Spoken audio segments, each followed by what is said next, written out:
Hello, and welcome to the Kathleen Spracklin podcast.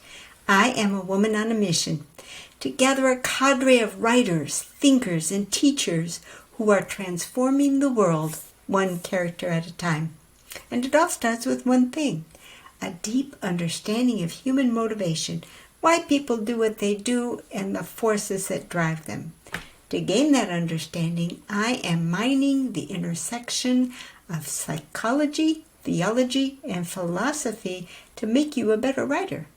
This is episode 128, Zettelkasten, Integrating Outside Sources. Pam wanted to know how I incorporate notes from other sources and how do I incorporate my journal references into my Zettelkasten, and do I take any digital notes? Well, let me get the digital notes out of the way right away because it's the shortest answer. No, I don't do any digital notes. Everything for me is analog, with one exception. If I have a reference to a digital source, I will sometimes put a link to it in Notion just to be able to click and go straight there, because sometimes those URLs get very long. But I will actually write out that URL on a card as well. So that's why I can say, no, I don't do digital sources, even though I cheat and have some links as conveniences. Okay, so what I've got here is somewhat of a tour and kind of a snapshot of where I'm at right now and pointing back to some history just to try to give you an answer, Pam, to how this whole thing works when you're going from all of the different sources and placements. So let's dive right into the question. Okay, so if I'm working from this little box that I use, that's kind of my everyday box, shall we say. It's if I've got a set of cards that I'm working, well, you can see it better in that picture than me holding it up. If the stuff that I'm working on on a particular day, I will pull into a little side box because Zeke over there is getting kind of big. And cards don't move very easily in Zeke's trace, so I tend to pull from him when I need to work. That first section that you see is our Zettelkasten that we've been building together by working with Writing with Emotion, my book, as a kind of a baseline book, this guy, and bringing some other sources into it. And we're actually getting a pretty good sized Zettelkasten going, just the ones that we're sharing online here with the podcast, just so we have something in common. But you'll see something there beyond the Zettelkasten that we're building. There's a collection of stuff here. So since we're talking about, well, how does this really work? How do you really do it? Let's dive into what some of these other sections are. We know this front section is the Zettelkasten we're building together, and then right behind it are some other sections. Well, let's take a look at one of them. One of them is I'm in the midst of writing an essay, and I'll tell you right at the end of the podcast what that essay is about. But I collect notes. If something occurs to me that I want to make sure I include in that essay, plunk, it gets a note and it gets added to that section. And you'll notice here, they're just notes, are ideas, and they don't have any numbers. I write them as though I'm going to someday make them into a card for my Zettelkasten, especially as it gets closer to actually producing the item that's listed there. Another type of a thing which doesn't get notes, doesn't get numbers, are notes for podcasts. Pam, there you are. There's the note that I took from your question that you asked. It's this real live card right here. And this is your question and some other ideas for podcasts. These are some other ideas that I had in mind, one of which I'm kind of incorporating in this one. Then the biggest section by far are the cards that I'm pulling together out of my Zettelkasten to create my physical newsletter. Once a month I create.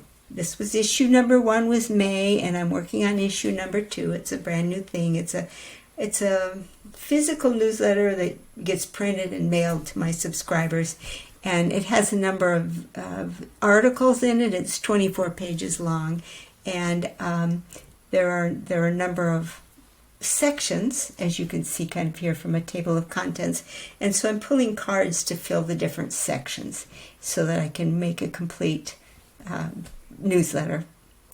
Then another type of notebook that I keep, and again this isn't by way of getting something quick out of the way. This is just a disc binder that I'm using to gather together the handouts for the course that Victoria Crowder and I are teaching called Fusion Writing. And so there are a number of handouts that are available over in LuliPub for that course, and I'm collecting those in a disc binder that's outside my Zettelkasten also. All right, then another type of thing, getting all these things, not everything goes into my Zettelkasten, surprise, surprise. I keep these little cards for to-do items and little notes that a book somebody recommends, or just little ideas. And all this guy here, that's 2 views of it. This was my book, Writing with Emotion. You might have signed up for my early bird list when I said it's coming, it's coming. Well, all the steps that it took to create the book and get the website up. I'm not a web developer, so that was a little bit of a challenge for me. And everything, all of those tasks got written on cards like this, and I kept them as they were finished on this ring just so I could have a celebration. That's what it took to get this to you. So it was a lot of fun, but a lot of work too. All right, now let's get a little bit more serious. Now I want to go into how do I actually track my journals, because this is the big one, Pam, that you wanted to know. And my journals all get numbers. And like all of my references, there are dot numbers. And I'm not really sure where D came from, but it's lost to history. But my current journal is almost finished. I've got, I think about 5 pages left to write in the one I'm working on right now. It's D24, and it's pretty close to done. And but I've got an example here pulled from D16 that just shows you how I reference my journals. This is like my bib card registry for each journal,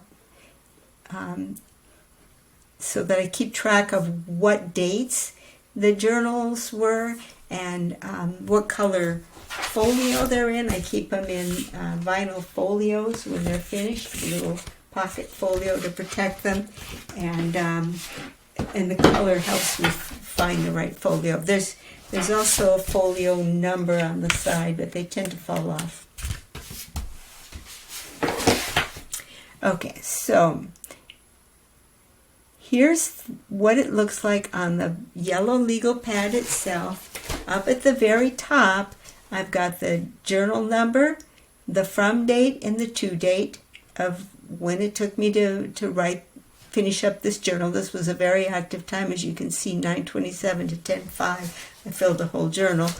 And here is an example of the card that was used to track the journal, and we'll get a little bit more specific in the next picture. But what I wanted you to notice, here's the D16, and that told me I had to pull D16 if I wanted to see the example. Now down here we flip over to the page that was mentioned, which in this case, you can't even see the page number down here, but it was, one of these guys. Darn.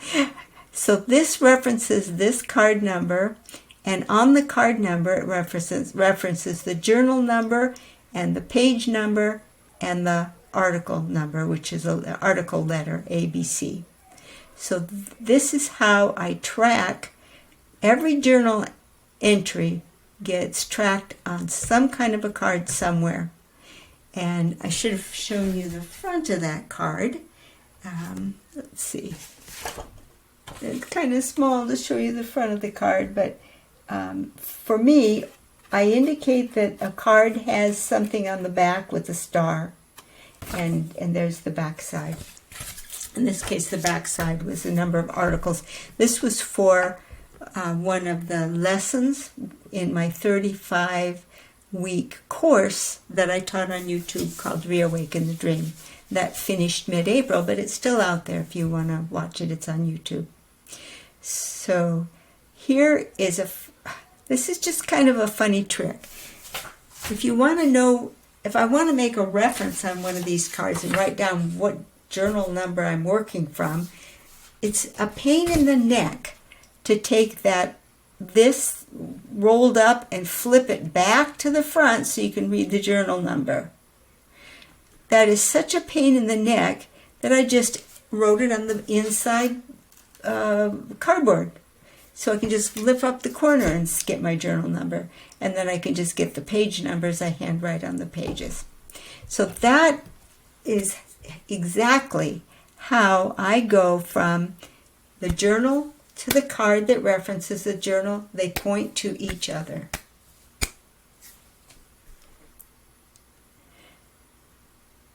Okay, now, where does that go? When I create my actual lesson, each one of my 35 lessons in Reawaken the Dream had an associated PDF file.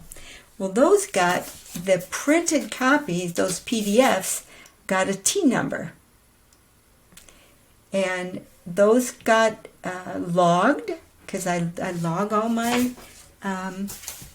references, go on a reference log. So they got logged as the numbers were assigned.